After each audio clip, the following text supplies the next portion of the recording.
I got so much motherfucking design on right now. Break it down, bring it back, make it clap. I got 3 old thoughts, new block, where that thing. Bitches on my line, and you know. Assalamualaikum warahmatullahi wabarakatuh dan selamat malam. Om Swastiastu.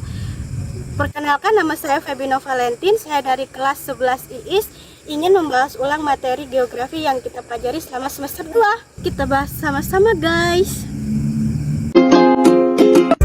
Yang pertama, data kependudukan. Tinggi rendahnya angka kematian atau kematian bayi dan orang tua. Tinggi rendahnya angka kelahiran. Tinggi rendahnya angka perpindahan. Tingginya pernikahan dini. Tingginya janda muda. Kedua, demokrasi dan kependudukan. Berasal dari kata Yunani demos atau penduduk dan grafin. Tulisan tentang kependudukan, studi ilmiah tentang jumlah, persebaran, dan komposisinya. 3. Beberapa pengertian demografi. Demografi studi tentang penduduk khususnya mengenai kelahiran, perkawinan, kematian, dan perpindahan. Studi ini menyangkut jumlah, persebaran, komposisi, dan perubahan dari waktu ke waktu. Seorang ahli demografi mempelajari suatu negara. Pertama, berapa jumlah penduduk laki-laki dan perempuan. 2. Di manakah mereka bertempat tinggal. 3. Berapa usia mereka. 4. Berapa anak yang lahir dan golongan penduduk yang melahirkan. 5. Bagaimana penyebab kematian atau pindah. 6. Dan mengapa semua ini berubah. Demografi mempelajari aspek kependudukan yang statis dan dinamis. Aspek kependudukan yang statis dan dinamis saling memengaruhi. Misalnya, tingkat tertulis yang tinggi berpengaruh terhadap struktur penduduk, yaitu persentase penduduk usia muda jumlahnya besar. Studi kependudukan kajiannya lebih luas dibandingkan demografi.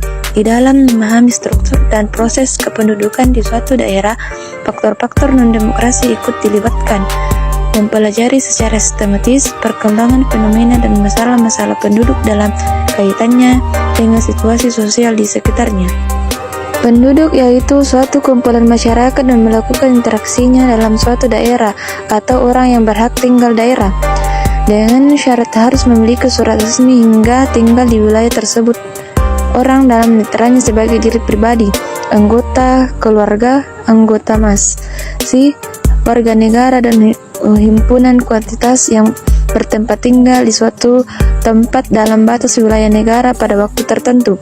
Bagaimana sekitarnya, data menunjukkan jumlah penduduk yang cukup tinggi, persebaran penduduk yang terasa merata, struktur umur penduduk yang berusia muda, posisi tinggi, urbanisasi yang relatif tinggi, kualitas sumber daya manusia, rendahnya tinggi perkawinan dini. Penyebab utama perubahan struktur penduduk, fertilitas atau angka kelahiran, mortalitas atau angka kematian, migrasi atau perpindahan, tingkat kelahiran dan migrasi masuk, kebutuhan pangan, kemiskinan, pertumbuhan ekonomi. Beberapa kritik terhadap teori Malthus.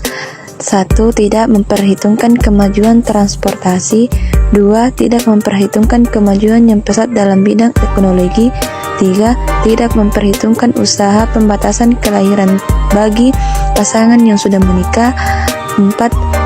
Fertilitas akan menurun jika perbaikan ekonomi dan standar hidup penduduk dinaikkan.